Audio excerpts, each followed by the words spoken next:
ආයිබෝවන්.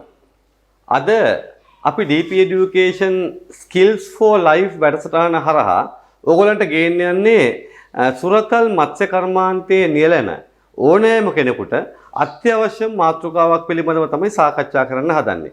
ඒ තමයි සුරතල් මත්ස්‍ය කර්මාන්තයේදී භාවිතා කරන මත්ස්‍ය ආහාර පිළිබඳව. මත්ස්‍ය ආහාර කියලා කියපුවම ගොඩාක් ලොකු පරාසයක නියැලෙන දෙයක්. මොකද මත්ස්‍යයකට අපිට වගේම තමයි මේ මත්ස්‍යයකට නිසියාකාරයේ පෝෂණයක් ලැබුණොත් තමයි මේ මත්ස්‍යයින්ගෙන් අපිට වැඩිපුර පැටවුන් ප්‍රමාණයක් හෝ බිත්තර ප්‍රමාණයක් ලබා ගන්න පුළුවන් වෙන්නේ. ඒ අපි ලබා ගන්නා පැටවුන් හෝ බිත්තර ප්‍රමාණය මත සහ ඒගොල්ලන්ගේ සෞඛ්‍ය ආරක්ෂිතව ජීවත් වෙනවද කියන එකත් එක්ක තමයි අපේ කර්මාන්තය රඳාපවතින්නේ. ඒ හින්දා අද අපි මත්ස්‍ය ආහාර කියන වැඩසටහනේදී සම්පූර්ණයෙන්ම මත්ස්‍යයින්ගේ ජීවී ආහාර සහ සාදා ගන්නා ආහාර ගැන සම්පූර්ණ විස්තරයක් කිරීමට අපි බලාපොරොත්තු වෙනවා. ඒක නිසා අපි මුලින්ම බලමු නිවැරදි ආහාරයක් ලබා නොදීම නිසා අපිට වෙන්න පුළුවන් අලාභ මොනවද කියන එක. පළවෙනිම දේ තමයි මේ මත්ස්‍යයින්ට නිසි පෝෂදායී ආහාරයක් නොලැබුණොත් මේ මත්ස්‍යයින්ගේ වර්ධන වේගය අඩු වෙන්න පුළුවන්. ඒ වගේම මත්ස්‍යයින්ට විවිධ රෝගාබාධ වලට ලක් වෙන්න පුළුවන්. මත්ස්‍යයින්ගේ වර්ධන වේගය අඩු වෙනවා. ඒ වගේම මත්ස්‍යයින් පහසුවෙන්ම රෝගාබාධ වලට ගොදුරු වෙන්න පුළුවන්. ඒත් එක්කම මත්ස්‍යයින්ගේ අභිජනන ශක්තිය, අභිජනන හැකියාව අඩුවීමක් සිද්ධ වෙන්න පුළුවන් නිසි ආකාරයේ ආහාර වේලක් ලැබුණේ නැත්නම්. ඒත් එක්කම අභිජනනයේදී උපදින පැටවුන් හෝ පැටවු සංඛ්‍යාව හෝ බිත්තර සංඛ්‍යාව අඩු වෙන්න පුළුවන් නිසි මත්ස්‍ය ආහාර වේලක් නොලැබුණොත්. ඒත් එක්කම සමහර වෙලාවට මේ මත්ස්‍යයන්ගේ ආහාර සංඝටකවල තිබිය යුතු පෝෂ්‍ය පදාර්ථ නිසි ආකාරයෙන් තිබුණ නැත්නම් අපි අර කතා කරන බැලන්ස් ඩයට් එකක් ඕනම මිනිහෙක්ගේ අපි ඕනෑම ජීවියෙක්ගේ සෞඛ්‍ය ආරක්ෂාව සඳහා ශක්ති සම්පන්නව ඉඳීම සඳහා අපිට බැලන්ස් ඩයට් එකක් එහෙම නැත්නම් සමබර ආහාර වේලක් අවශ්‍ය වෙනවා. ඒකට මේ සමබර ආහාර වේලක් හම්බුනේ නැත්නම් මත්ස්‍යයින් විවිධ ආකාරයේ විකෘතිතාවයන් වලට ලක් වෙන්න පුළුවන්. ඒත් එක්කම ටැංකියේ ඇති ජලයේ ගුණාත්මක බව අඩු වෙන්න පුළුවන්. ඒකට මේ දේවල් සිද්ධ වුණොත් මේ ආහාර වේලකදී අපි නිසි ආකාරයේ හොඳ ආහාර වේලක් නොලැබුණොත් අපිට මේ ආකාරයේ විවිධ අලාභයන් වලට මුහුණ දෙන්න සිද්ධ වෙන්න පුළුවන්. එහෙනම් අපි මේ අලාභයන් සියල්ලම මගහරවගෙන කොහොමද නිසි ආහාර වේලක් ඒ නිසි පැටවුන්ට නිසි ආකාරයෙන් ලබා දෙන්නේ කියන එක අද අපි කතා කරලා බලමු. ඕගොල්ලන්ට මේ රූප සටහන දිහා බලපුවම පේනවා මත්ස්‍යයේ ශරීරය නිර්මාණය වෙලා තියෙන්නේ කොහොමද? මොනවද ඒකේ තියෙන සංඝටක කියන එක. ඒකෙදී ඕගොල්ලන්ට පේනවා මුලින්ම වැඩිපුරම ප්‍රමාණයක් මත්ස්‍යයාගේ ශරීරයෙන් තියෙන්නේ ජලය. ජලය තමයි මත්ස්‍යයාගේ ශරීරයේ වැඩිපුරම ප්‍රමාණයක් තියෙන්නේ. ඊළඟට 16% විතර ප්‍රමාණයක් තියෙනවා ප්‍රෝටීන. එහෙනම් මත්ස්‍ය ශරීරයක් නිවැරදිව පවත්වා ගන්න වැඩිපුරම වැදගත් වෙන දේ තමයි ප්‍රෝටීන් ප්‍රමාණය කියන එක. ඊට අමතරව 6% විතර ප්‍රමාණයක් තියෙනවා ලිපිඩ. ඊළඟට 3% විතර ප්‍රමාණයක් තියෙනවා ඛනිජ. එහෙමනම් අපි මත්ස්‍යයෙකුට ආහාර වේලක් ලබා දෙනකොට මේ මත්ස්‍ය ආහාර වේලේදී අර ප්‍රෝටීන් ප්‍රමාණය ඊට පස්සේ ලිපිඩ ප්‍රමාණය සහ ඛනිජ ප්‍රමාණය කියන එක ගොඩාක් වැදගත් දෙයක් අපේ මත්ස්‍යයෙකුට දෙන ආහාර වේලේදී. ඒක නිසා ඒ කියන්නේ අපි ගොඩක් වෙලාවට අපි වෙළඳ පොලෙන් මිලට ගන්න ආහාරවල වැඩිපුර ප්‍රමාණයක් තියෙන කාබෝහයිඩ්‍රේට්. එහෙනම් මේ කාබෝහයිඩ්‍රේට් ප්‍රමාණය අඩු කරගෙන අනෙකුත් පෝෂ්‍යදායී සංඝටක කොහොමද දෙන්නේ කියන එක තමයි අපි බලන්න ඕනේ. මේ මත්ස්‍යයෙකුගේ පැවැත්මට අත්‍යවශ්‍ය කරන පෝෂණ ද්‍රව්‍ය මොනවද කියන එක. මුලින්ම ගත්තොත් මත්ස්‍යයෙකුගේ පැවැත්මට අත්‍යවශ්‍යම දේ තමයි ප්‍රෝටීන් කියන එක. ඊළඟට දෙවෙනි එක ගත්තම කාබෝහයිඩ්‍රේට්. ඊළඟට අපි ගත්තොත් තෙල් හා මේද. ඊළඟට අපි ගත්තොත් එහෙම විටමින්, ඛනිජ ලවණ හා වර්ණක කියන එක තමයි මත්ස්‍යයෙකුගේ පැවැත්මට නිරෝගී මත්ස්‍යයෙක් හදාගන්න අපිට මත්ස්‍යයින්ට ලබා දිය යුතු ආහාර සංඝටකයන් තමයි මේ දේවල්. අපි එකින් එකට බලමු ප්‍රෝටීන් වල තියෙන වැදගත්කම් මොකක්ද? කාබෝහයිඩ්‍රේට් වල තියෙන වැදගත්කම් මොකක්ද? විටමින් වල තියෙන වැදගත්කම් මොකක්ද? ખනිජ ලවණ වල තියෙන වැදගත්කම් මොකක්ද? කියන මේ අපි එකින් එකට බලමු කොහොමද මොනවද මේ ආහාර වලින් අපිට ලබා ගන්න පුළුවන් දේවල් කියන එක. මුලින්ම අපි ගත්තොත් ප්‍රෝටීන් වල ප්‍රධාන කාර්යයන් මොනවද? ප්‍රෝටීන් කියලා කියන්නේ මූලික වශයෙන් ඕනෑම සත්වයකට ශක්ති ප්‍රභවයක් ලෙස කටයුතු කරන්න අපිට ප්‍රෝටීන් වල වැදගත්කමක් තියෙනවා.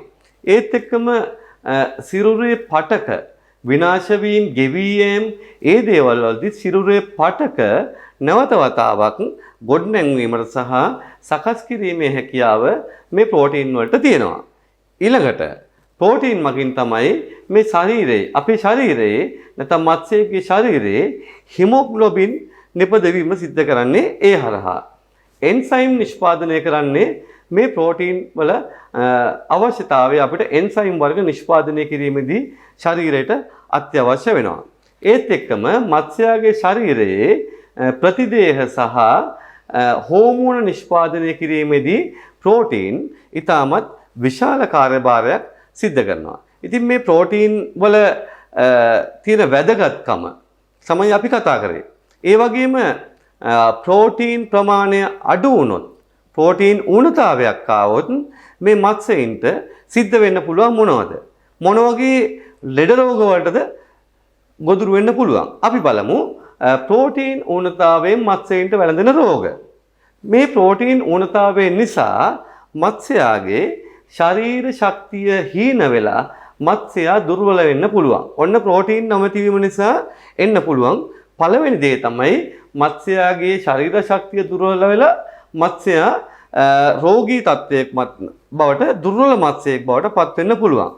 ඊළඟට මේ ප්‍රෝටීන් අවම වීම නිසා මත්ස්‍යයාගේ කොඳු ඇටපෙළේ විවිධ විකෘතිතාවයන් ඇති වෙන්න පුළුවන්.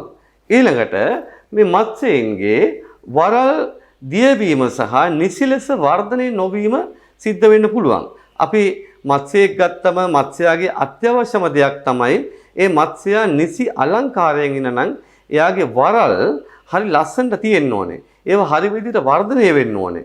ඒවා හරි කලයක සහ හරි පැටර්න් එක එන්න ඕනේ. නමුත් මේ ප්‍රෝටීන් ඌනතාවයන් නිසා වරල් දියවීම සහ නිසි ලෙස වර්ධනය නොවීම සිද්ධ වෙන්න පුළුවන්. ඒත් එක්කම මත්ස්‍යයන්ගේ පාරාන්දභාවය ඇති වෙන්න පුළුවන්. ඒත් එක්කම මත්ස්‍යයන්ගේ ප්‍රතිදේහ නිපදවීම හීන වෙන්න පුළුවන්. නිපදවෙන ප්‍රතිදේහ ප්‍රමාණය අවම වෙන්න පුළුවන්. ඒත් එක්ක මත්ස්‍යයන්ගේ හෝමෝන ඒ වගේම මත්ස්‍යයන්ගේ හෝමෝන නිපදවීම අවම වෙන්න පුළුවන් අපි මේ ප්‍රෝටීන් කියන එක හරියට තිබුණ නැත්නම්. එතකොට මේ දේවල්, ඒ කියන්නේ ප්‍රෝටීන් කියන එක අත්‍යවශ්‍යයි ශරීරයට. ප්‍රෝටීන් ඌනතාවය නිසා සිද්ධ වෙන්න පුළුවන් වැරදි ටික මේ දේවල් ටික. අපිට එහෙමනම් අපි ඊළඟට බලමු මේ ප්‍රෝටීන් බහුල ආහාර මත්ස්‍යයින්ට ලබා දෙන්නේ කොහොමද? මොනවයිද ප්‍රෝටීන් වැඩිපුර තියෙන්නේ සහ ඒවයේ සාමාන්‍යයෙන් අඩංගු ප්‍රෝටීන් ප්‍රමාණය ගැන අපි ඊළඟට සලකලා බලමු. ඔගොල්ලෝ මුලින්ම දකිනවා හුරුල්ලන් කුඩු. ඒ කියන්නේ අපි හුරුල්ලෝ කියන මත්ස්‍යයින් කුඩු කරපුවම ඒ කුඩු වල 70%ක් තියෙන්නේ ප්‍රෝටීන්. ඕක ආනයනික වර්ගයක් තියෙනවා 99 කියලා. 99 කියලා වෙළඳ පොලෙන් ගන්න පුළුවන් හුරුල්ලන් කුඩු වර්ගයක් තියෙනවා. ඒක තමයි ගොඩක් අය ගොඩක් හොඳයි කියලා කියන්නේ. නමුත් අපි හුරුල්ලන් වේල කුඩු සිවල 70%ක ප්‍රෝටීන් ප්‍රමාණයක් දකින්න තියෙනවා.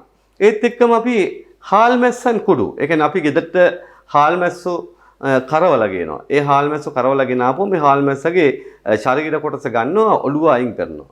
ඒකට අපිට මේ හාල් මැස්සන්ගේ ඔළු ටික කුඩු කරලා ගත්තම ඒ හාල් මැස්ස කුඩු වල 66%ක ප්‍රෝටීන් ප්‍රතිශතයක් තියෙනවා. එහෙමනම් අපි අර කලින් අපි කතා කරපු අර වෙළඳ නාම වලින් මම ඉක්මනට එතනින් එළියට ආවේ මේ වෙළඳ නාම වලට යට වෙන්නේ නැතුව අපි වගේ නිවර්තන කලාපයේ රටක්, අපි වගේ ශාස්ත්‍රීය රටක අපිට තියෙන සම්පත් භාවිතා කරලා අපි කෑම ටික රටින් ආවේ නැහැ කියලා කියන්නේ නැතුව අපේ ගෙදර අයින් කරන හාල් මැස්ස ඔඩු ටික කුඩු කරලා ගත්තොත් අපිට මේ කෑම වේලක් හදාගන්න පුළුවන්. අපි ඊළඟට බලමු තව එකක් තමයි මස් කටු කුඩු. මේ මස් කටු සහ මාළු කටු කුඩු වල. ඒ කියන්නේ ඔයාලා දන්නවා අපි පෑලියගොඩ මධ්‍යම වෙළඳ සංකීර්ණයට මත්ස්‍ය වෙළඳ සංකීර්ණයට ගියොත් ඒගොල්ලන්ගේ ඉවත දමන අපතේ දමන ඔලු සහ ඔල්ලු බඩවැල් බොක්කු සහ ඒ වගේ ඉවත දමන මත්ස්‍යයාගේ කොටස් වලින් ඒක වේලලා යම්කිසි ක්‍රියාවලියකට ලක් කරලා ඒක කුඩු කරනවා. ඒ කුඩු කරන ඒ කුඩු වල ප්‍රෝටීන් වල ප්‍රතිශතය 52ක වගේ ප්‍රමාණයක් තියෙනවා. ඒත් එක්කම මස් හරක් මස් පිටි කූනිස්සන් කුඩු ඉස්සු කුඩු රටකජු සෝයා බෝංචි කඩල හාල් නිවුඩු තිරිඟු කියන මේ වර්ගවල අපිට ප්‍රෝටීන් යම් ප්‍රමාණයක් දකින්න පුළුවන්. ඔයගොල්ලෝ ඔක්කොම මේ chart එකේ දකිනවා කොහොමද මත්ස්‍යයට අවශ්‍ය කරන ප්‍රෝටීන් ප්‍රතිශතය දෙන්න නම් අපි මොන වගේ ආහාර වේලකටද මොන වගේ වර්ගද අපේ ආහාර වේලට එකතු කරගන්න ඕනේ කියන එක. ඉතින් අපි කතා කරේ ප්‍රෝටීන් කියන සංඝටකය ගැන. ප්‍රෝටීන් කියන සංඝටකයේ වගේම තමයි වැදගත්ම දෙයක් තමයි මත්ස්‍යයින්ට ඊළඟට කාබෝහයිඩ්‍රේට් කියන සංඝටකය. කාබෝහයිඩ්‍රේට් කියන්නේ ගොඩක් වෙලාවට පිටි සහිත අපිට සාමාන්‍ය මිනිසෙක්ට උනත් හරි කාබෝහයිඩ්‍රේට් තමන්ගේ ශරීරයට යම්කිසි ප්‍රමාණයක් අවශ්‍ය වෙනවා. ඉතින් මත්ස්‍යයින්ගේ වර්ධනයට අත්‍යවශ්‍ය වෙන සංඝටකයක් තමයි මේ කාබෝහයිඩ්‍රේට් කියලා කියන්නේ. මේ කාබෝහයිඩ්‍රේට් මත්ස්‍යයින්ගේ ශක්ති ප්‍රභවයක් ලෙස මසුන්ගේ ඇඟේ ශක්තිය ලබා ගැනීම සඳහා ක්‍රියා කරනවා. නමුත් වැඩිපුර ප්‍රමාණයක් කාබෝහයිඩ්‍රේට් ආහාරයට එකතු වුණොත් මත්සුන්ගේ වර්ධනය අඩාල වීම සිද්ධ වෙන්න පුළුවන්. ඒ කියන්නේ අපි දන්නවා සාමාන්‍ය මිනිසෙක් වුණත් කාබෝහයිඩ්‍රේට් ප්‍රමාණය ශරීරයේ වැඩි වෙනකොට විවිධ ලෙඩ රෝග වලට ලක්වීමේ හැකියාවක් තියෙනවා. එහෙමනම් මේ කාබෝහයිඩ්‍රේට් කියන එකේදී වැඩිපුර ප්‍රමාණයක් ආහාරයට එකතු වුණොත් මසුන්ගේ අස්ථි කැටි ගැහිම සිද්ධ වෙන්න පුළුවන්. අමතර කාබෝහයිඩ්‍රේට් තෙල් හා මේද බවට පත් වුනාම මත්ස්‍යයින් තරබාරු වෙලා ඒගොල්ලන්ගේ පිහිනීමේ අපහසුතාවයන් ඇති වෙන්න පුළුවන්. ඒක නිසා අපි දැනගන්න ඕනේ නිසි කාබෝහයිඩ්‍රේට් ප්‍රමාණයක් මේ මත්ස්‍යයින්ට එකතු කරන්න. ඊළඟට අපි මත්ස්‍යයින්ගේ වර්ධනයට නැතුවම බැරි තවත් දෙයක් තමයි තෙල් හා මේද. එහෙම නැත්නම් අපි ලිපිඩ කියලා හඳුන්වන තෙල් හා මේද මත්ස්‍යයින්ගේ ශරීර වර්ධනයට සෞඛ්‍ය සම්පන්න මත්ස්‍යයෙක් සඳහා අත්‍යවශ්‍යම සාධකයක්. මොකද මේ හරහා තමයි මේක ශරීරයේ ශක්ති ප්‍රභවයක් ලෙස කටයුතු කරනවා. ඒ වගේම ජීවි සෛලවල පටක නැවත වතාවක් ගොඩනැංවීමට ප්‍රයෝජනයක් වෙනවා. ඒත් එක්කම විවිධ විටමින් වර්ග ශරීරයට අවශෝෂණය කරගන්න උදව් වෙනවා. ඒත් එක්කම රුධිර සෛල වර්ධනයට ඉවහල් වෙනවා. ඒ වගේම මත්ස්‍යයේ හිමොග්ලොබින් වර්ධනයට උදව්වක් විදිහට මේ තෙල් හා මේද කියන එක මත්ස්‍යයට අවශ්‍ය වෙනවා. අපි එහෙනම් දැන් බලමු මොනවද තෙල් හා මේද බහුල ලෙස ලබා දෙන්න අපිට මොන වගේ දෙයක්ද මත්ස්‍ය ආහාරයට එකතු කරන්න පුළුවන් කියන එක. තෙල් හා මේද බහුලව දෙන ආහාර ඇතුළට මුලින්ම අපිට ගන්න පුළුවන් දෙයක් තමයි හුරුල්ලන් කුඩු. අපි කලින් කතා කරපු ප්‍රෝටීන් 70ක් තියෙන හුරුල්ලන් කුඩු වල තෙල් හා මේද 9ක විතර ප්‍රමාණයක් තියෙනවා. ඒ වගේම හාල් මැස්සන් කුඩු වල තෙල් හා මේද 4ක් 5ක් අතර ප්‍රමාණයක් තියෙනවා. මස් කටු කුඩු වල තෙල් හා මේද 10ක විතර ප්‍රමාණයක් තියෙනවා. එහෙනම් අපි හදාගන්න ආහාරය මත්ස්‍යයන් කුඩා අවධියේද වර්ධන අවධියේද වැඩිහිටි අවධියේද අභියන්න මත්ස්‍යයන් සඳහාද කියන එකත් එක්ක මේ සංඝටක ප්‍රමාණය තීරණය කරන්න ඕනේ. අපි ඒ ගැනත් ඉස්සරහට අපි මේ පාඩමේදී කතා කරනවා. මෙතනදී අපි කියන්නේ ඔයගලන්ට උත්සාහ කරන්නේ මත්ස්‍යයන්ගේ ආහාර සඳහා වැදගත් වෙන ප්‍රෝටීන, කාබෝහයිඩ්‍රේට්, තෙල් හා මේද ගැන අපි කතා කරා. එතකොට අපි ඕගොල්ලන්ට මේ තෙල් හා මේදවල ප්‍රමාණයන් දක්වලා තිනවා මෙන්න මේ ආහාරවල තියෙන ප්‍රමාණයන් ටික. එතකොට ඒ ප්‍රමාණයන් ටික අවබෝධ කරගන්න අපි ආහාරයකට මේ දේවල් වලින් මොන හරි දෙයක් එකට එකතු කරනවා නම් මේ දේවල් වල තියෙන්නේ මේ වගේ ප්‍රෝටීන් ප්‍රමාණයක්, මේ වගේ තෙල් හා මේද ප්‍රමාණයක් කියන එක ඕගොල්ලෝ අවබෝධයක් ගන්න. ඒ තුලින් ඔයාලට පුළුවන් වෙයි සමබල පෝෂදාහි ආහාර වේලක් ලබා ගන්න. ඊළඟට අපි බලන්නේ විටමින්. අපි හැමෝම දන්නවා අපි හැමෝටම විටමින් අවශ්‍යයි අපේ ශරීරයේ සමතුලිතතාවය ඇති කරගන්න. අපේ ස්නායු නිරෝගීව තියාගන්න. ඒ වගේම තමයි මත්ස්‍යයින්ටත් මේ විටමින් වල වැදගත්කම අපි එකින් එකට සලකලා බලමු. මුලින්ම ගත්තොත් මත්ස්‍යයින්ගේ ශරීරයේ සමතුලිතභාවය රැක ගැනීම සඳහා විටමින් අත්‍යවශ්‍ය වෙනවා. ඊළඟට ගත්තොත් මත්ස්‍යයින්ගේ ස්නායු නිරෝගීව තබා ගැනීම සඳහා මේ විටමින් කියන එක අත්‍යවශ්‍ය වෙනවා. ඒත් එක්කම මත්ස්‍යයින්ගේ රුධිරයේ වර්ධනය සඳහා විටමින් අත්‍යවශ්‍ය වෙනවා. ඒ වගේම මත්ස්‍යයින්ගේ ශරීරයේ පේශීන් නිසි ලෙස ක්‍රියා කරන්න නම් මාංශ පේශීන් නිසි ලෙස ක්‍රියා කරන්න නම් ඒකෙදි විටමින් කියන එක අත්‍යවශ්‍ය වෙනවා. ඒත් එක්කම මත්ස්‍යයින්ගේ කොඳුයට පේරිය ශක්තිමත්ව තබා ගැනීම සඳහා මේ විටමින් කියන එක අත්‍යවශ්‍ය වෙනවා. එහෙනම් මෙන්න මේ කාර්යයන් වලට මත්ස්‍යයින් සඳහා විටමින් අත්‍යවශ්‍ය දේවල් බවට පත් වෙනවා. අපි බලමු ඊළඟට විටමින් ඌනතාවයෙන් මත්ස්‍යයින්ට වැළඳෙන්න පුළුවන් රෝග මොනවද කියන එක. මුලින්ම ගත්තොත් මත්ස්‍යයින්ට වැළඳෙන්න පුළුවන් මත්ස්‍යයින්ගේ අස්ථි රෝග. විටමින් ඌනතාවය නිසා මත්ස්‍යයින්ගේ අස්ථි රෝග ඇති වෙන්න පුළුවන්. ඒගොල්ලන්ගේ කොඳුයට පෙළ දුර්වල වීම නිසා ඇතිවෙන විකෘතිතාවයන් ඇති වෙන්න පුළුවන්. පේශි දුර්වල වෙලා ඒ මත විකෘතිතාවයන් ඇති වෙන්න පුළුවන්. ඒ වගේම මත්ස්‍යයින්ගේ අස්ථි රෝග වගේම මත්ස්‍යයින්ගේ අක්ෂි රෝග වලටත් විටමින් ඌනතාවයන් බලපාන්න පුළුවන්.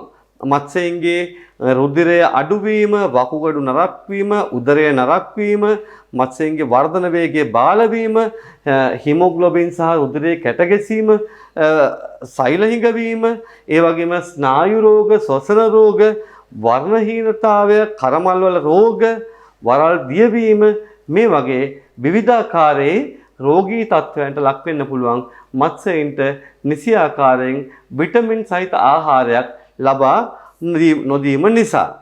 එතකොට මේ පෝෂජනක සංඝටක අපි දෙන ආහාරයේ තියෙනවද නැද්ද කියලා දැනගෙන තමයි අපි ආහාරය මත්ස්‍යයාට ලබා දිය යුතු වන්නේ. එහෙම නැත්නම් අපි නිකන් වෙළඳ පොලෙන් ගේන නමක් ගමක් නැති කිසිම දෙයක් දන්නේ නැති ආහාරයක් දීලා ඒ මත්ස්‍යයාගෙන් හොඳ අස්වැන්නක් අපිට ලබා ගන්න පුළුවන් කමක් ලැබෙන්නේ නැහැ. අපි ඊළඟට බලමු මත්ස්‍යයින්ගේ ආහාරවල වැදගත්ම කොටසක් වන ඛනිජ කියන එක. අපි බලමු ඛනිජවල ප්‍රධාන කාර්යයන් මොනවද කියලා. අපිට මත්ස්‍යයෙකුගේ ශරීරයට ඛනිජ ලබා දීම තුළින් ඒ මත්ස්‍යයාගේ පැවැත්මට හෝ වර්ධනයට මොනවද ඉවහල් වන සාධක, ඒකෙදි යහපැවැත්මක් ඇති වෙන්නේ කොහොමද කියන එක අපි බලමු. මුලින්ම ගත්තොත් මත්ස්‍යයින් නිසි ලෙස වර්ධනය වෙන්න නම් අවශ්‍ය කරන අවම ඛනිජ ප්‍රමාණය මත්ස්‍යයින්ට තියෙන්න ඕනේ. ඒත් එක්ක මත්ස්‍යයින්ගේ සම සහ වරල් නිරෝගීව තියාගන්න නම් ඒකෙදිත් මත්ස්‍යයින්ට ඛනිජවල ප්‍රධාන වාසිදායක තත්ත්වයක් ලැබෙනවා. මත්ස්‍යයින්ගේ රුධිරයේ වර්ධනය වීම සඳහා ඒවෙත් එක්කම සිරුර ඍජුව කොඳුයට පේරිය කෙලෙන් තියෙන ඍජුව පවත්වාගෙන යාම සඳහා, ඒ වගේම අක්ෂිවල මනා පැවැත්ම සඳහා මේ ඛනිජ ඉවහල් වෙනවා, උපකාරී වෙනවා. ඒත් එක්කම ශරීරයේ කාර්යක්ෂමතාවය වැඩි කරන්නත් ඛනිජ වලින් ලොකු බලපෑමක් ඇති වෙනවා. ඒ නිසා ඔයගොල්ලන්ට දැන් පේනවා මේ ඛනිජ වල තියෙන වැදගත්කම මොකක්ද මත්ස්‍යයෙකුගේ ආහාරයට එකතු කරන එක. අපි මේ දේවල් උගන්වන්නේ ගොඩක් වෙලාවට අපි මේ පාඨමාලාව තුලදී මේ වැඩසටහන තුලදී අපි ඔයාලට මේ දෙන කියලා දෙන්නේ ඕගොල්ලෝ ඔයාලා විසුරු මත්ස්‍ය වගාවක් කරනවා නම්, සුරතලයට මසුන් ගෙදර ඇති කරනවා නම් ඒ මත්ස්‍යයින්ගේ නිසි පෝෂණයක් හරියාකාරව මේ පෝෂ්‍ය සංඝටකත් එක්ක දෙනවා නම් ඒ මත්ස්‍යයින්ගේ ලෙඩ රෝග අඩුයි, මත්ස්‍යයින් සෞඛ්‍ය සම්පන්නව සහ මනා වර්ධනයක් ඇති කරනවා. ඒ නිසා මේ දේවල් තමයි අපි මේ වැඩසටහන හරහා ඔයගොල්ලන්ට කියලා දෙන්න හදන්නේ. අපි ඊළඟට බලමු මේ ඛනිජ ඌනතාවය නිසා, ඛනිජ නිසි ප්‍රමාණයක් නොලැබීම නිසා මත්ස්‍යයින්ට ඇති වෙන්න පුළුවන් රෝග වර්ග මොනවද කියන එක. මුලින්ම මත්ස්‍යයන්ගේ අස්ථි රෝග ඇති වෙන්න පුළුවන්. ඒ වගේම මත්ස්‍යයන්ගේ හිස් කබල නිසියාකාරය වර්ධනය නොවීම සිද්ධ වෙන්න පුළුවන්. රක්ත හීනතාවය ඇති වෙන්න පුළුවන්. ඒ වගේම අක්ෂි රෝග ඇති වෙන්න පුළුවන්. මත්ස්‍යයන්ගේ වර්ධනය අඩුවීම සිද්ධ වෙන්න පුළුවන්. මත්ස්‍යයන්ගේ සම දියවීම, මත්ස්‍යයන්ගේ වරල් දියවීම, ඒ වගේම මත්ස්‍යයන්ගේ කාර්යක්ෂමතාවය අඩුවීම වගේ දේවල් මේ ඛනිජ ඌනතාවයන් නිසා සිද්ධ වෙන්න පුළුවන්. ඉතින් එහෙමනම් අපි දැන් දන්නවා මේ ප්‍රධානම සංඝටක වලින් මත්ස්‍යයින්ට ලැබෙන දේවල් ටික මොනවද කියන එක. ඊළඟට අපි කතා කරන්නේ අත්‍යවශ්‍යම දෙයක්. සුරතල් මසුන් ඇති කරනවා නම් ඒ මසුන් ඇති කරන ඕනෑම කෙනෙක් ගාව ඕනෑම කෙනෙක් බලාපොරොත්තු වෙන්නේ තමන් ගාව ඉන්න මත්ස්‍යයින් හරි ලස්සන පාට මත්ස්‍යයින් වෙන්න. ඒ කියන්නේ අපි ඇහැට ප්‍රියජනක පාට වලින් ඒ මත්ස්‍යයින් යුක්ත වෙනවා නම් තමයි ඒ මත්ස්‍යයින් අපිට විනෝදාංශයක් විදිහට ඇති කරන්න හිතෙන්නේ. ඒ සඳහා වැදගත්ම දෙයක් තමයි වර්ණක කියලා කියන්නේ. මොනවද මේ වර්ණක කියලා කියන්නේ? අපි හැමෝටම වර්ණක කියන එක ගොඩාක් බලපානවා. මේ වර්ණක මත්ස්‍යයෙකුට ලබා දීමේදී අපි ගොඩක් සැලකිය යුතුයි. ස්වභාවිකව සහ අපිට කෘත්‍රිමව මේ වර්ණක ලබා දෙන්න පුළුවන්. ඔයගොල්ලෝ දන්නවා මේ වෙනකොට ලෝකයේ බොහෝ මත්ස්‍ය වර්ග ගත්තම මේ මත්ස්‍යයන්ගේ වර්ණක ස්වභාවික පරිසරයෙන් ආපු වර්ණක නෙමෙයි. මිනිසුන් විසින් කාලයක් තිස්සේ උත්සාහ කළා, කාලයක් තිස්සේ පරිශ්‍රණය කළා, විවිධාකාරයේ බ්‍රීඩින් වලට එකට දාලා විවිධාකාරයෙන් මත්ස්‍යයන්ගේ වර්ණගත් ඒවා ඔයගොල්ලන්ට හොඳටම දකින්න පුළුවන්. ඒකේ හොඳම උදාහරණයක් තමයි ඔයගොල්ලෝ දන්නවා මත්ස්‍ය ලෝකයේ පාට මත්ස්‍යයින් ඉන්නවා ග්ලෝටෙට්‍රා කියලා. මේ ග්ලෝටෙට්‍රා මත්ස්‍යයන්ගේ ටෙට්‍රා මත්ස්‍යයන්ගේ සහ සීබ්‍රා මත්ස්‍යයන්ගේ විවිධාකාරයේ ඇහැට ප්‍රියජනක ඊටමත් අලංකාර මත්ස්‍ය විශේෂ රාශියක් බිහි කරලා තියෙනවා. ඒ කරනකොට මේ වර්ණක කෘත්‍රිම වර්ණක භාවිතය ඊටමත් හොඳින් සිද්ධ කරන්න ඇති කියලා අපි විශ්වාස කරනවා. එහෙම නැත්නම් ඒ තරම් අලංකාර වර්ණ ප්‍රමාණයක් ලබා ගන්න පුළුවන් කමක් නැහැ. අපි දැන් බලමු මෙතනදී අපිට ස්වභාවයෙන්ම මත්ස්‍යයකට වර්ණක ලබා දෙන්න පුළුවන් ආහාර වර්ග මොනවද තියෙන්නේ කියලා. අපි කලින් කතා කරා හුරුල්ලන් කුඩු. ඒකට ඒ වයින් ඒ කියන්නේ ලැබෙන විටමින් මොනවද, ප්‍රෝටීන් මොනවද කියන එක අපි කතා කරා. ඛනිජ කොහොමද කියලා කතා කරා. දැන් අපි කතා කරන්නේ මත්ස්‍යයන්ගේ ශරීරය වර්ණ ගන්නන්න නම් අපේ මත්ස්‍යයන්ගේ ආහාර වේලට එකතු කරගන්න පුළුවන් දේවල්. මේ දේවල් වෙළඳ පොලෙන් මිලට ගැනීම අත්‍යවශ්‍ය වෙන්නේ නැහැ. ඕගොල්ලන්ට සමහරට ඕගොල්ලෝ ගෙදර ගෙනාපු ආහාරයකින්, තමන්ගේ ගෙදර කෑමට ගෙනාපු ආහාරයකින් ඉවත් කරන පොතු ටිකක් හෝ ඉවත් කරන කුඩා කැබලි ටිකක් අපිට පාවිච්චි කරන්න පුළුවන්. අපි මුලින් බලමු මොනවද මේ ආහාර කියන එක. ඕගොල්ලෝ දකිනවා ප්‍රධානම දෙයක් තමයි කැරට් කියන්නේ. එතකොට මේ වෙනකොට ලෝකයේ තියෙන වර්ණක වලින් ඊටමත් මිල අධික වර්ණකයක් තමයි කැරොටින් කියලා කියන්නේ. කැරොටින් කියලා කියන්නේ මත්ස්‍යයින්ට විතරක් නෙමෙයි ලෝකයේ තියෙන ඉතාමත් මිල අධික. ඒ කියන්නේ කැරොටින් කියන්නේ වර්ණකයක්. මේ වර්ණක කිලෝ එකක් ගන්න. ඒ වර්ණක එක්ස්ට්‍රැක්ට් කරගන්න, ඒ වර්ණක ලබා ගන්න මේ කැරට් හරහා. ඉතින් අපිට පුළුවන් අර එක සැරේට કૃත්‍රිමව හදපු ඒ කියන්නේ මේ වයින් එක්ස්ට්‍රැක්ට් කරගත්තු කැරොටින් වලින් තොරව අපේ ආහාරයට කැරට් අරගෙන බාගෙට තම්බලා පොඩි කරලා අපි හදන ආහාරයට අපිට එකතු කරන්න පුළුවන් වුණොත් අපිට මේ මත්ස්‍යයන්ගේ කෙරොටින් වර්ණකය දීලා මත්ස්‍යයින් වර්ණ ගැනීමේ හැකියාවක් තියෙනවා. එහෙමනම් අපි හදන කෑමට අපිට පුළුවන් අපේ ගෙදර උයන්න කැරට් ගෙනාපුවම ඒ කැරට් වල ඉතුරු වෙන පොතු සහ සමහරලාට අම්මලා අපේ දෙමව්පියෝ සමහරලාට පණුවදා ගහලා ඉන්න කෑල්ලකින් පොඩි කෑල්ලක් භාගයක් අයින් කරනවා වෙන්න පුළුවන්. සමහරලාට ඒක තැල්ල තියෙනවා නම් ඒකෙන් කොටසක් අයින් කරනවා වෙන්න පුළුවන්. අපිට පුළුවන් ඒ කොටස් අරගෙන කපලා අරගෙන අපේ මත්ස්‍ය ආහාරය සඳහා භාවිතා කරන්න අපිට පුළුවන් කමක් තියෙනවා. එහෙනම් සම්පත් නිසි ලෙස අපිට පරිභෝජනය කරන්න පුළුවන්. ඒත් එකම ඊළඟට වැදගත්ම දෙයක් තමයි ගොටුකල කියලා කියන්නේ. අපි දන්නවා ළමයින්ටත් අපිට මිනිස්සුන්ටත් ගොටුකල ආහාරයට ගැනීම ගොඩාක් වැදගත් කියලා කියනවා. ඉතින් මේ ගොටුකොළ අපිට පුළුවන් ගොටුකොළ පත්‍ර අරගෙන ඒත් එක්කම නටු අරගෙන ඒක මද පවනේ වේලලා අරගෙන කුඩු කරලා අපේ මත්ස්‍ය ආහාරයට එකතු කරලා දෙන්න පුළුවන්කම තියෙනවා. එහෙම නැත්නම් බ්ලෙන්ඩ් කරන වෙලාවට අපිට අර ගොටු කොළයම අරගෙන ඒක බ්ලෙන්ඩර් එකකට දාලා කුඩු කරලා මත්ස්‍යයින්ට ආහාර දෙන්න පුළුවන්. හැබැයි අපි අර ඊටමත් කුඩු කරලා ගත්තොත් එහෙම ඒ කියන්නේ වේලලා කුඩු කරලා ගත්තොත් ඒක ඇතුලේ ලොකු වාසිදායක තත්ත්වයක් අපිට ලබා ගන්න පුළුවන්කමක් තියෙනවා. ඉතින් එහෙනම් ඔයගොල්ලෝ දැන් දැක්කා කැරට් සහ ගොටුකොළ අපි ගන්න ආහාරවලම තමයි. ඊළඟට අපි කතා කරමු නිවිති. මොනවද මේ නිවිති වල අපිට වැඩිපුරම තියෙන්නේ? යකඩ සහ ඛනිජ. ඒකට මේ අමු නිවිති බ්ලෙන්ඩර් එකට දාලා අඹරලා අරගෙන අපේ තෙත සහිත ආහාරයකට එකතු කරලා අපිට මේ මත්ස්‍යයින්ට ලබා දීමේ හැකියාවක් තියෙනවා. අපිට පුළුවන් මත්ස්‍යයින්ගේ ආහාර සඳහා නිවිති භාවිතා කරන්න. මේ නිවිති අමු නිවිති බ්ලෙන්ඩර් එකට දාලා අඹරලා අරගෙන ඒක තෙත සහිත ආහාරයකට එකතු කරලා ඒ එකතු කරපු එක අපිට අපි ඉස්සරහදී ඉදිරියේදී අපි ඔයගලන්ට පෙන්වන්නම් කොහොමද මේ ආහාරය සකස් කරගන්නේ කියන එක.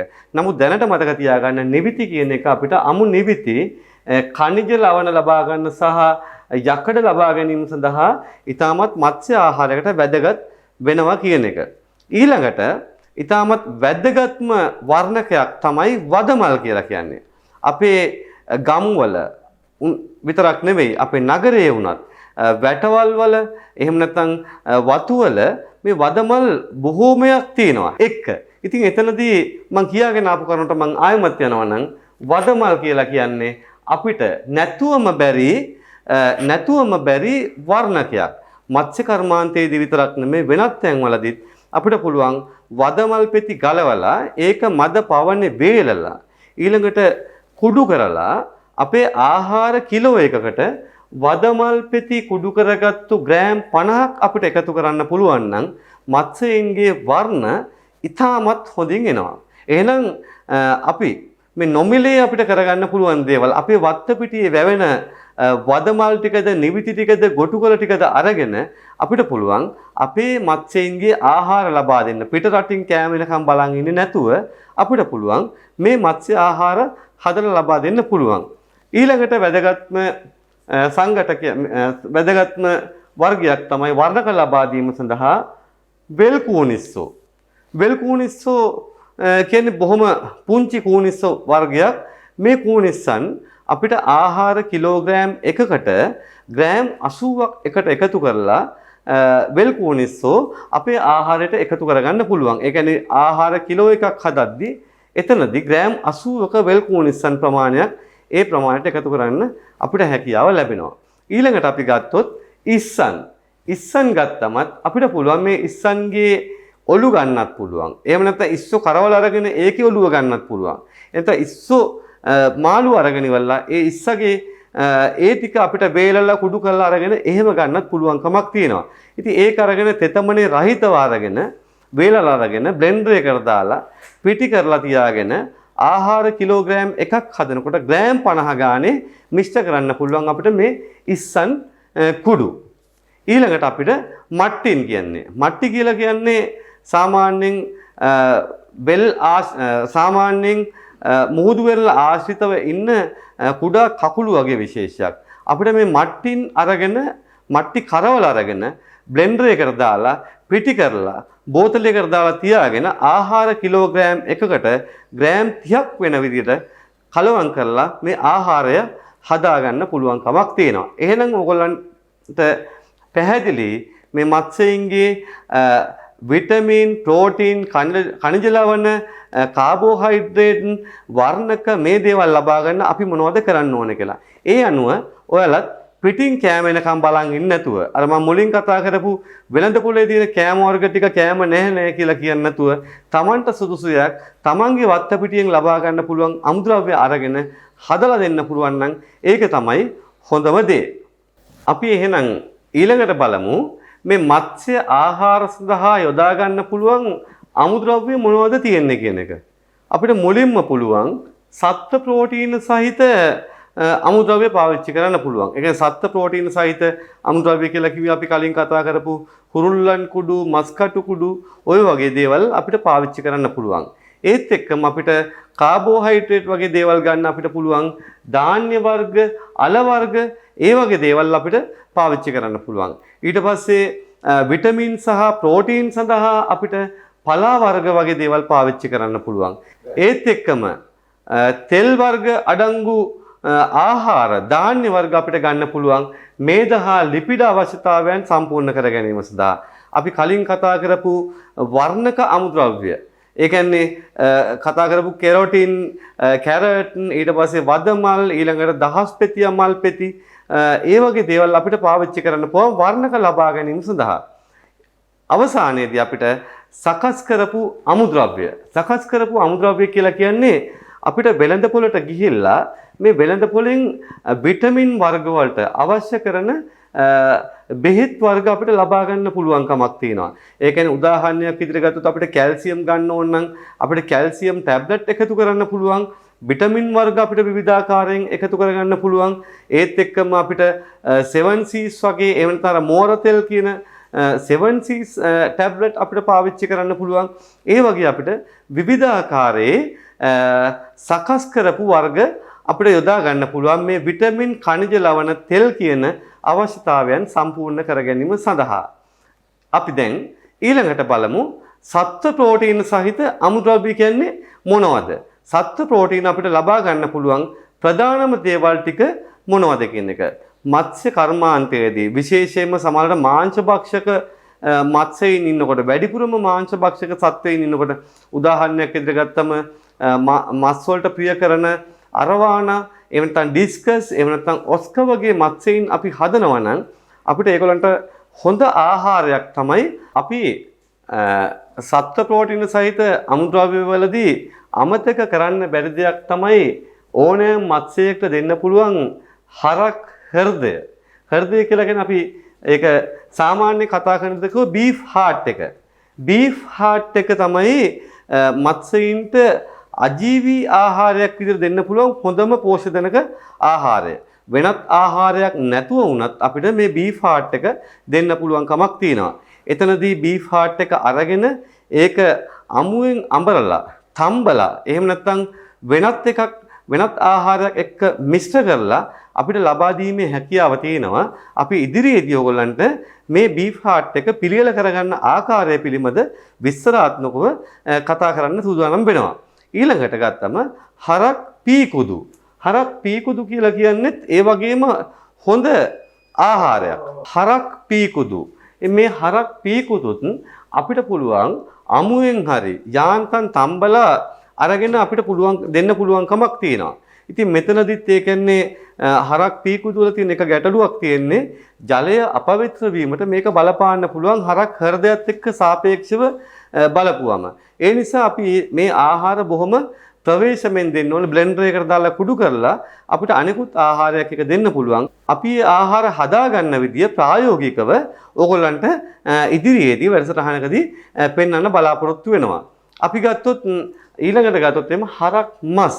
හරක් මසුත් අපිට ඕනෑම ආකාරයකට පිටි කරලා දෙන්න පුළුවන් කමක් තියෙනවා. ආහාරත් එක්ක එකතු කරලා. හැබැයි මේ ආහාරවලදී ඊළඟට ගත්තොත් හරකාගේ ඇලදිව අපිට ලබා දෙන්න පුළුවන් කමක් තියෙනවා. මේකත් අපිට අර වගේම බ්ලෙන්ඩර් එකකට දාලා කුඩු කරලා කෑලි වලට කපලා පුංචි කෑලි වලට කපලා අපිට හරක් ඇලදිව ආහාරයක් විදිහට ලබා දෙන්නත් පුළුවන්. ඊළඟ අපි ගත්තොත් එහෙම කුකුල් පීකුදු. ඒ කියන්නේ අපිට හරක් පීකුදු සමහර අය අපේ සාම්ප්‍රදායිකව හරක් මස් ආහාරයට හෝ නිවසට ගේන්නේ නැත්නම් ඒ අයට පුළුවන් කුකුල් පීකුදු අමුයෙන් හරි අර විදියටම තම්බලා ලබා දෙන්න පුළුවන්. ඒත් එක්ක අපිට හුරුල්ලෝ එහෙම නැත්නම් වෙනත් මාළු වර්ගත් ටැංකි වලට අමුයෙන් දෙන්නත් පුළුවන්. අර වගේම කෑලි කපලා කුඩු කරලා ලබා දෙන්නත් පුළුවන්. ඒකට මේ ආහාර ගත්තම මේවා දෙන එකේදී තියෙන පොඩි අවදානමක් තියෙනවා. අපිට පොඩි අවදානමක් තියෙනවා. මේ අවදානම තමයි මේ කෑම ටැංකිය ඇතුලේ ඉතුරු වුණොත් ඒ ඉතුරු වීම නිසා ඇමෝනියා සාන්ද්‍රණය ඉහළ යන්න පුළුවන්. ජලය අපවිත්‍ර වෙන්න පුළුවන්. ඒ තුලදී මත්ස්‍යයින්ට හානිකාරක තත්ත්වයක් ඇති වෙන්න පුළුවන්. ඒ හින්දා අපි මේ කෑම දානවා නම් බොහෝම ප්‍රවේශම් වෙන්න ඕනේ. මේ කෑම විතරක් නෙමේ අපි වෙනත් ආහාරයක් දැම්මත් විනාඩි 2කදී 3කදී මත්ස්‍යයින්ට ආහාර පිණිස ගන්න පුළුවන් ප්‍රමාණය විතරක් අපි ටැංකියට දාන්න වග බලා ගන්න ඕනේ. එහෙම නොවුනොත් අපිට සිද්ධ වෙන්නේ ඒ ආහාර නරක වීම තුළින් මත්ස්‍යයින්ට විවිධාකාරයේ ලෙඩ රෝගයන් ඇති වෙන්න පුළුවන්කමක් තියෙනවා. එතකොට අපි ඒ ටික තමයි අපි අර අමුයෙන් ගත්තු ආහාර විදිහට ගත්තොත්. ඊළඟට අපි ගත්තොත් එහෙම කරවල කුඩු ඕනෑම කරවල කුඩු අඩුම ගානේ ආහාර කිලෝග්‍රෑම් එකකට 120ක විතර ප්‍රමාණයක් අපිට කරවල කුඩු යොදන්න පුළුවන්. සත්ව ආහාර වලටම විශේෂිත වෙච්ච 999 කියන ආනයනික කරවල කුඩු විශේෂයකුත් තියෙනවා. ඊට එහෙම නැත්නම් අපිට සාමාන්‍ය කරවල කුඩු භාවිතා කරන්න පුළුවන් ආහාර කිලෝග්‍රෑම් එකකට 120ක් විතර අපි කරවල කුඩු අපිට එකතු කරගන්න පුළුවන් කමක් තියෙනවා. ඊළඟට අපි ගත්තම තවත් දෙයක් තමයි අපිට මේ ආහාරයට එකතු කරගන්න පුළුවන් සත්ව රුධිරය.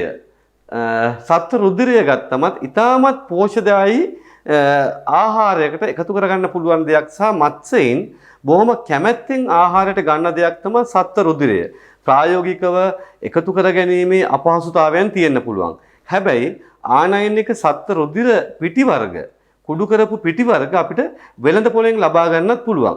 නමුත් ප්‍රායෝගිකව අපිට ගන්න පුළුවන් කමක් තියෙනවා නම් අපි හදාගන්න කෑම කිලෝ එකකට සත්ව රුධිරයේ යම්කිසි ප්‍රමාණයක් එකතු කරන්න. ඒ කියන්නේ උදාහරණයක් විදිහට ගත්තොත් අපි ගිහිල්ලා අපිට මස් කඩයකින් එකතු කරගන්න පුළුවන්. සමහරවිට වෙනත් ගව ඝාතනාගාරයකින් අපිට මේ සත්ව රුධිරය සමහරවිට ගව ඝාතනාගාරයකින් එහෙම නැත්නම් ගවමස් අලෙවි කරන සැලකින් ලබා ගන්න පුළුවන් කමක් තියෙයි. ඉතින් ප්‍රායෝගිකව කොතරම් දුරට හැකියාවක් තියෙයිද නැද්ද කියලා මම හරියටම කියන්න දන්නේ නැහැ. නමුත් එහෙම හැකියාවක් තියෙනවා නම් ඒ රුධිරයේ යම්කිසි ප්‍රමාණයක් අරගෙන අපේ ආහාරයට එකතු කරන්න පුළුවන් නම් ඒක මත්ස්‍යයෙන් ඉතාමත් කැමැත්තෙන් ආහාරයට ගන්න ආහාර වර්ගයක් වෙයි. ඊළඟට අපි ගත්තොත් එහෙම ධාන්‍ය වර්ග විවිධාකාරයේ ධාන්‍ය වර්ග අපිට මේ වට්ටෝරුගත ආහාර හදනකොට පාවිච්චි කරන්න පුළුවන්. ඒකෙදි විශේෂයෙන්ම කාබෝහයිඩ්‍රේට් ඒ වගේම තන්තුමය කොටස් විශාල වශයෙන් තියෙන හින්දා අපිට ධාන්‍ය මේ ආහාරයේ සමබල ආහාර වේලක් හදා ගැනීමේදී භාවිතා කරන්න පුළුවන්. ඒකෙදි අපිට හාල් නිවුඩු, බඩඉරිඟු, ඒ වගේම කඩල, මුං ඇට, සෝයා, වී වගේ දේවල් අපේ මත්ස්‍යයන්ගේ ආහාරය සඳහා එකට එකතු කරගන්න පුළුවන්. ඒත් එක්කම අපි ඊළඟට ගත්තම අපිට විවිධාකාරයේ අල වර්ග අපිට හොයාගන්න පුළුවන් මේ මත්ස්‍ය ආහාරයට එකතු කරගන්න. විශේෂයෙන්ම මඤ්ඤොක්කාල, බතලාල, ඒ වගේම හුලංකීරියාල, අර්ථාපල් අල මේ වගේ අල වර්ගයක් අපේ කෑමට අපි එකතු කරගත්තොත් ඒක අර අපේ ආහාර බැඳ තැබීමේ, ඒ කියන්නේ ආහාර ජලයේ එකසරයට දිය නොවන විදිහට අපිට තියාගන්න පුළුවන් කමක් තියෙනවා. බැඳුම් කාරකයක් විදිහට අපිට මේ අල වර්ග භාවිතා කරන්න පුළුවන්. ඉතින් මේ ඇතුලෙන් හොඳට තම්බලා පොඩි කරගත්තු ආහාරයක් අපේ ආහාරයට එකතු කර ගැනීම තුළින් අර අනිකුත් හදාගත්තු කෑම දියවීම යම්කිසි ප්‍රමාණයකින් වළක්වා ගන්න පුළුවන්.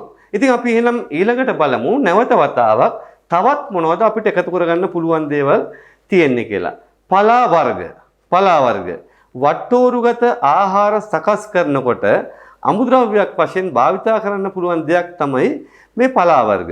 ඒ කියන්නේ අපිට පුළුවන් මේක බ්ලෙන්ඩර් කරලා එහෙම නැත්නම් ඉතාමත් සිහින්ව අඹරගෙන මත්ස්‍යයින්ට දෙන්න පුළුවන් කමක් තියෙනවා. එතකොට මේ අමුද්‍රව්‍ය විදිහට භාවිතා කරන්න පුළුවන් පලා වර්ග කීපයක් මම ඔයගලන්ට පෙන්නන්නම්. ඒකේ විශේෂයෙන්ම ගොටුකල, නිවිති, මුකුණු වෙන්න, කංකුම් මේ වගේ දේවල් අපිට මත්ස්‍යයින්ගේ ආහාර වශයෙන් පලා වර්ගයක් විදිහට මේ ආහාරයට එකතු කරගැනීමේ හැකියාව තියෙනවා. ඉතින් මේ ආකාරයෙන් අපි සකස් කරගන්න ආහාරවලට අපි තෙල් වර්ග අඩංගු ධාන්‍යත් එකතු කරන්න අපිට පුළුවන්කමක් තියෙනවා නම් ඒ කියන්නේ අපේ වට්ටෝරුගත ආහාරයට තෙල් වර්ග සහිත ධාන්‍ය වර්ග. ඒ කියන්නේ උදාහරණ මොනවද? රටකජු, සෝයා බෝංචි වගේ දේවල් අපිට එකතු කරන්න පුළුවන්. ඉතින් මේවයේ තියෙන මේද ප්‍රමාණය ඊටමත් ඉහළ මේද ප්‍රමාණයක් තියෙනවා. ඉතින් මේ වගේ දේවල් අපිට එකතු කිරීමෙන් අපේ මේද අවශ්‍යතාවයන් සම්පූර්ණ කර ගැනීමේ හැකියාවක් තියෙනවා. ඊළඟට අපි විටමින් සහ khනිජ මේවා ඇත්තටම අපිට වෙළඳ පොලෙන් මිලට ගන්නවා නම් වෙන්වෙන්ව හොයන්න අත්‍යවශ්‍ය වෙන්නේ නැහැ. මත්ස්‍ය ආහාර සහ සත්ව ආහාර නිෂ්පාදනය සහ අලෙවිය කරන ආයතනයකට ගියාම ඒගොල්ලන්ගෙන් ග්‍රෑම් 100ක මිනරල් පැකට් එකක් එහෙම නැත්නම් khනිජ පැකට් එකක් අපි ගත්තම ඒක ඇතුලේ විටමින් ග්‍රෑම් 50කුයි khනිජ ග්‍රෑම් 50කුයි ග්‍රෑම් 50 100ක ප්‍රමාණයක් ඇතුළත් වෙනවා. එතකොට මේ එක khනිජ පැකට්ටුවකින් ආහාර කිලෝග්‍රෑම් 25ක් විතර හදන්න පුළුවන්.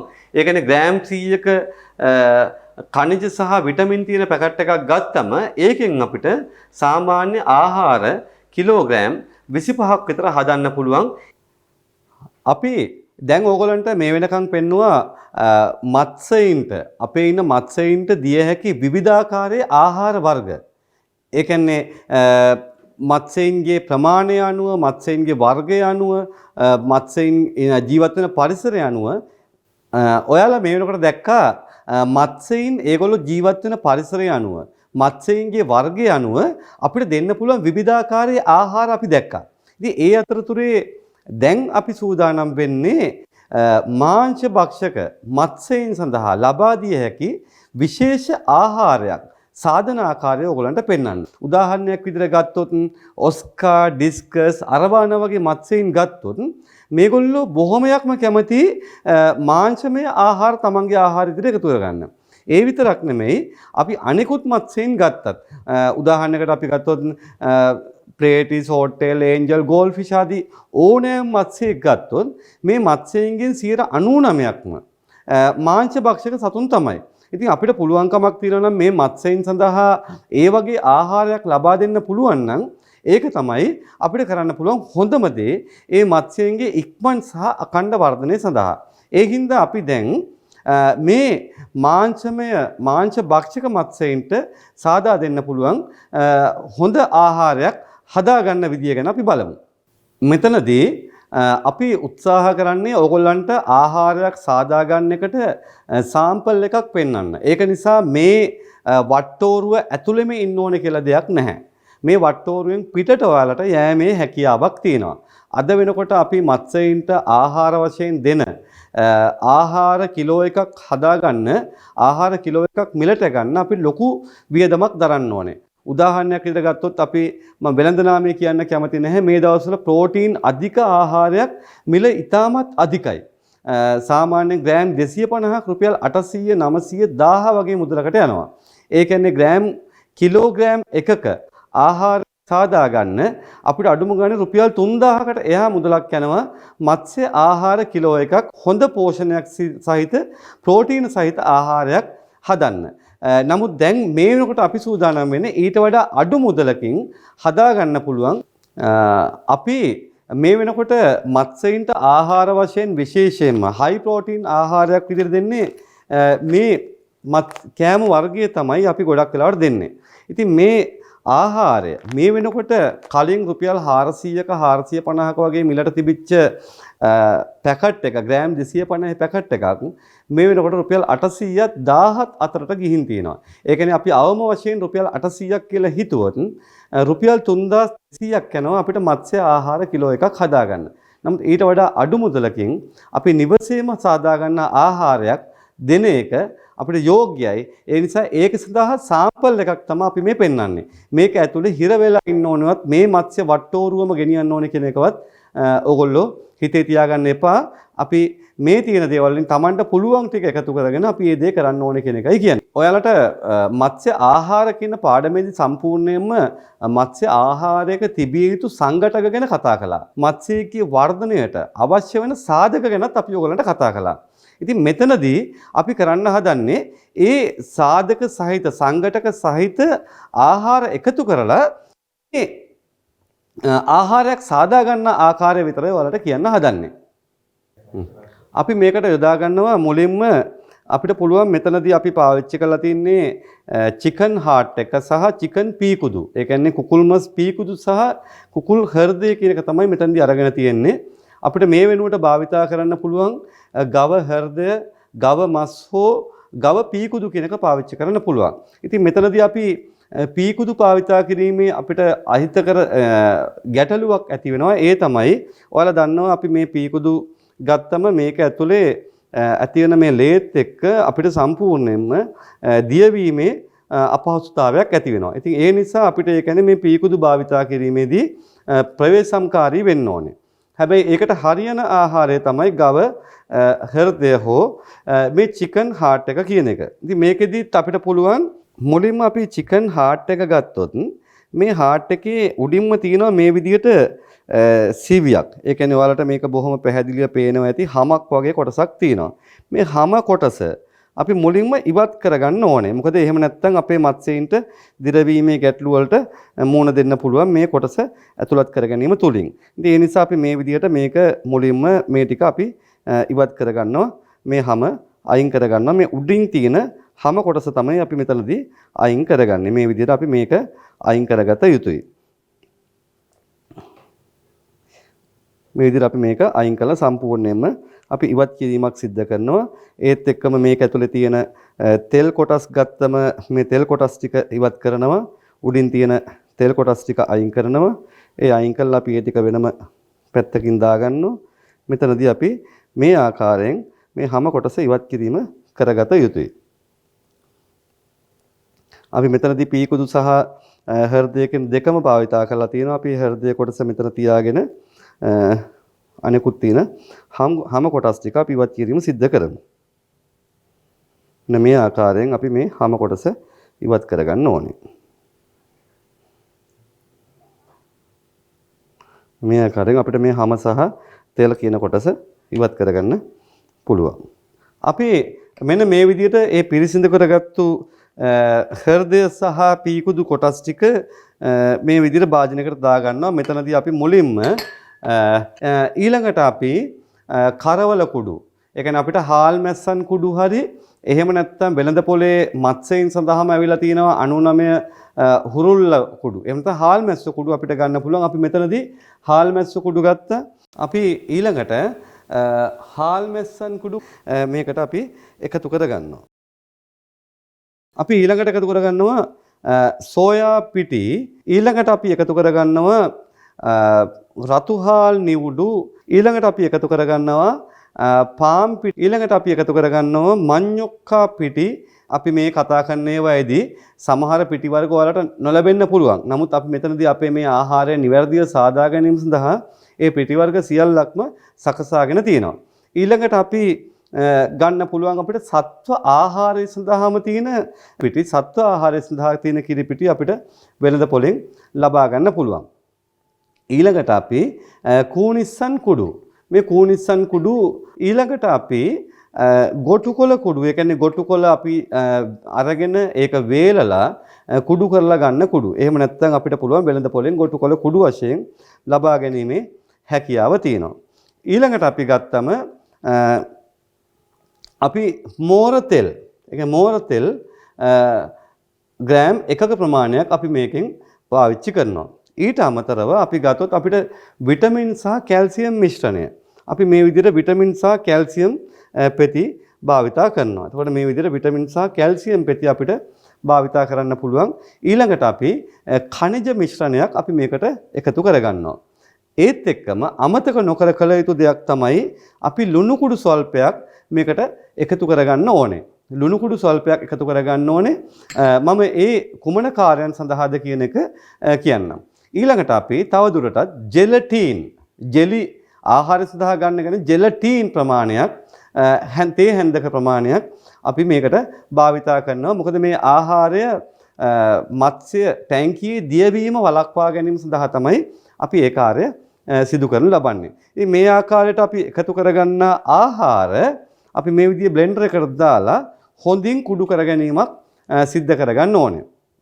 මේ ආහාරය ඇතුලේ අපි මේ කතා කරපු ආහාර වට්ටෝරුව ඇතුලේ අපි මත්ස්‍යයක් සඳහා තිබිය යුතු විටමින් වර්ග ටික, ඊපස්සේ ප්‍රෝටීන වර්ග ටික, ඛනිජ, මේද, ලිපිඩ, කාබෝහයිඩ්‍රේට්, කැල්සියම් ඇතුළු සියලුම සංඝටකයන් අඩුවක් නැතුව පරිපූර්ණ ආහාර වේලක් තමයි අපි මේ සකස් කරගන්න හදන්නේ. ඉතින් මම හිතනවා යම්කිසි ආකාරයක කෙනෙක්ට කරදරයක් විදිහට හිතෙන්න පුළුවන් මේකට ගත වෙන කාලය හෝ වෙනත් දෙයක්.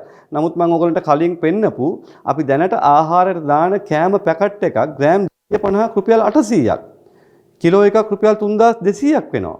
ඉතින් අපිට මෙතනදී කෑම කිලෝ එකක් හදාගන්න රුපියල් 3200ක් වැය වෙන්නේ නැහැ. ඉතින් ඒකට අමතරව අපි මත්ස්‍යයන්ගේ වර්ණ පැමිණීම සඳහා මේ විදිහට වදමල් කීපයක් හෝ වදමල් වේලගෙන කුඩු කරගත්තු වදමල් ප්‍රමාණයක් ඊළඟට අපිට කැරට් ගාගත්තු බ්ලෙන්ඩර් එකකින් අරගෙන ගාගත්තු කැරට් ස්වල්පයක් ඒ වගේ දේවල් අපිට මේ ආහාරය සඳහා එකතු කරන්න පුළුවන්.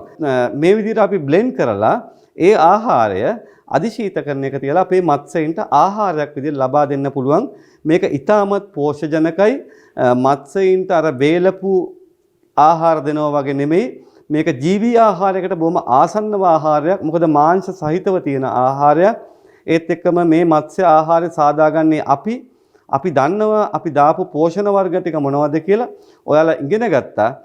එක එක පෝෂණයෙන් කොච්චර ප්‍රමාණයක් තියෙන්න ඕනද කියලා. එහෙනම් ඔයගොල්ලෝ දන්නවා මේ කරවල කුඩු එකක මේ හාල්මැස්ස කුඩු එකක මේ රතු හාල්නි කුඩු එකක මේ ගොටුකොළ කුඩු එකක මේ පාන් පිටි වල මේවායේ තියෙන පෝෂ්‍ය සංඝටක ඔයගොල්ලෝ දන්නවා. එහෙනම් අපේ මත්ස්‍යයින්ට සමබල ආහාර වේලක් ලබා දීමේ හැකියාව සහ ඒක තහවුරු කිරීමේ හැකියාවක් අපිට මේ තුලින් තියෙනවා. ඒත් එක්කම සමහර වෙලාවට ඔයගොල්ලෝ මේ විදිය ආහාර වේලක් සාදා ගන්නවා නම් ඔයාලා මේ විදිය ආහාර වේලක් සාදා ගන්නවා නම් ඒකෙදි අපිට මත්ස්‍යයන්ගේ විවිධ රෝග සඳහා අවශ්‍ය කරන සංඝටක දාන්න පුළුවන්. සමහර මත්ස්‍යයින්ට විටමින් ඌනතාවය නිසා, ඛනිජ ඌනතාවය නිසා, කැල්සියම් ඌනතාවය නිසා, එහෙම නැත්නම් කාබෝහයිඩ්‍රේට් හෝ ප්‍රෝටීන් ඌනතාවයන් නිසා විවිධාකාරයේ රෝග හැදෙනවා. එහෙනම් අපේ මත්ස්‍යයින්ට ඒ වගේ රෝගයක් හැදුනම අපිට පුළුවන් මේ සංඝටක දිහා භාවිතා කරලා පාවිච්චි කරලා වැඩිපුරම ප්‍රෝටීන් තියෙන්නේ මොකේද? වැඩිපුරම ඛනිජ ලවණ තියෙන්නේ මොකද්ද? වැඩිපුරම මේද හා ලිපිඩ තියෙන්නේ කොහොමද කියන එක බලලා අපේ ආහාරයට ඒ වායෙන් යම්කිසි ප්‍රමාණයක් වැඩි කරලා අපිට ඒක හදාගන්න පුළුවන්. ඉතින් කාලයත් එක්ක අත්දැකීමත් එක්කම ඔයාලගේ මත්ස්‍ය ආහාර වල සාදා ගැනීම ਸਰව සම්පූර්ණ කරගන්න පුළුවන්. ඉතින් ඒ විදිහට අපි බලමු එනම් කොහොමද මේ මත්ස්‍ය ආහාර වල සාදාගන්නේ කියලා.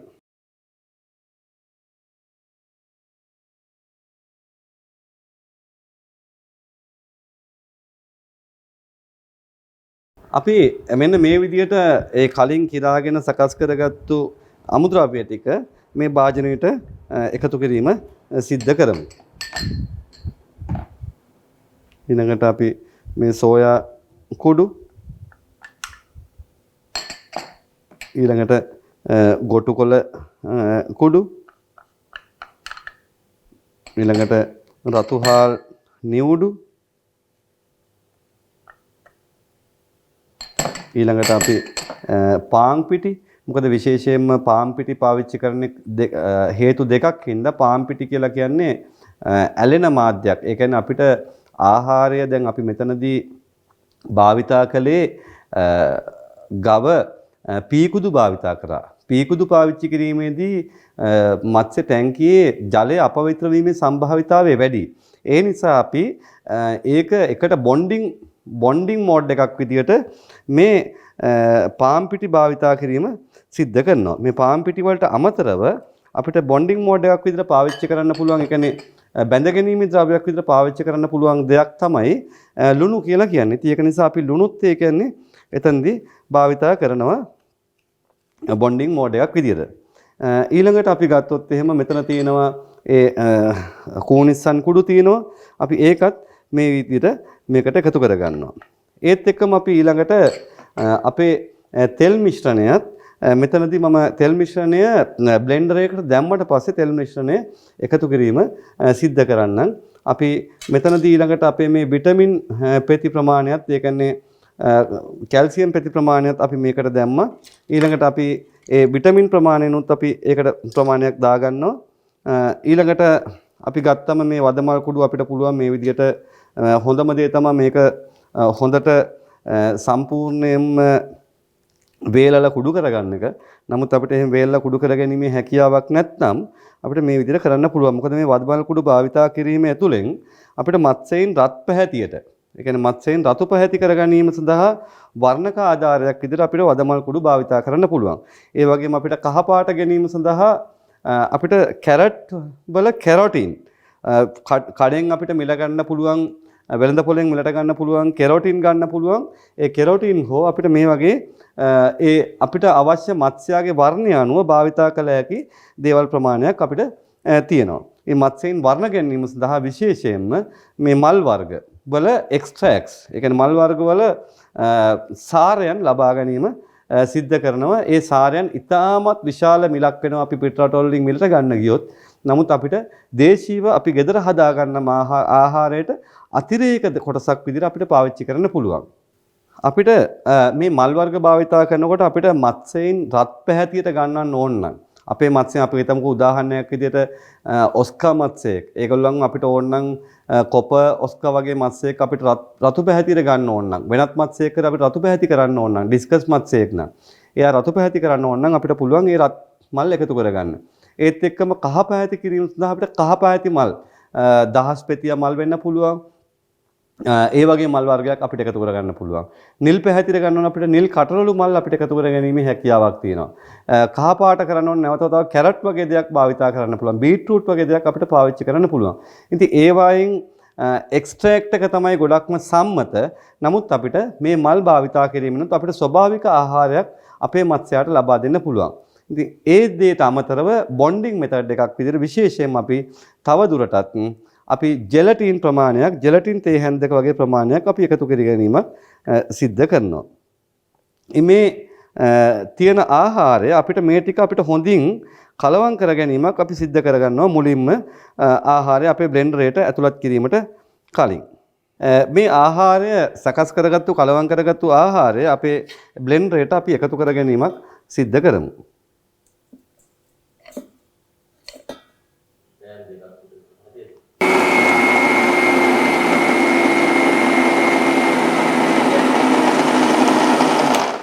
දැන් අපි මේ හොඳින් බ්ලෙන්ඩ් කරගත්තු ආහාරය මේ විදිහට අපි අයිස්ක්‍රීම් කප් එකක හෝ වෙනත් ප්ලාස්ටික් භාජනයක අපි දාගන්නවා.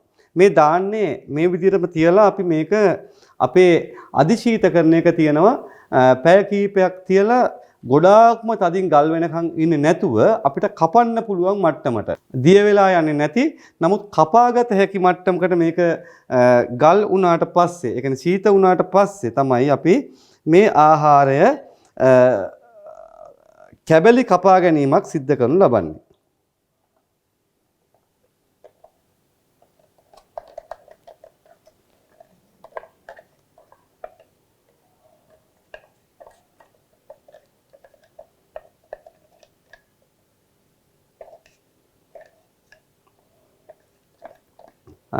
අපි දැන් මේ විදිහට සකස් කරගෙන ඉවත් කරගත්තු ආහාරය අපි අධිශීතකරණේ රඳවලා ඒ අධිශීතකරණයේදී අපිට කපාගත හැකි මට්ටමක ගල් වුණාට පස්සේ කුඩා කැබලි වලට කපාගෙන මත්ස්‍යයින්ට සාමාන්‍යයෙන් අපි අඟල් භාගේ කොටු වලට හෝ අඟල කොටු වලට අපේ මත්ස්‍යයින්ගේ ශරීර ප්‍රමාණය අනුව ඒගොල්ලන්ට ආහාර බුදින්න පුළුවන් ප්‍රමාණය අනුව කපාගෙන අපි තැන්පත් කරනු ලබනවා. මේ වැදගත් පාඩම් බලන්න දැන්ම DP Education Skills for Life YouTube නාලිකාව subscribe කරන්න.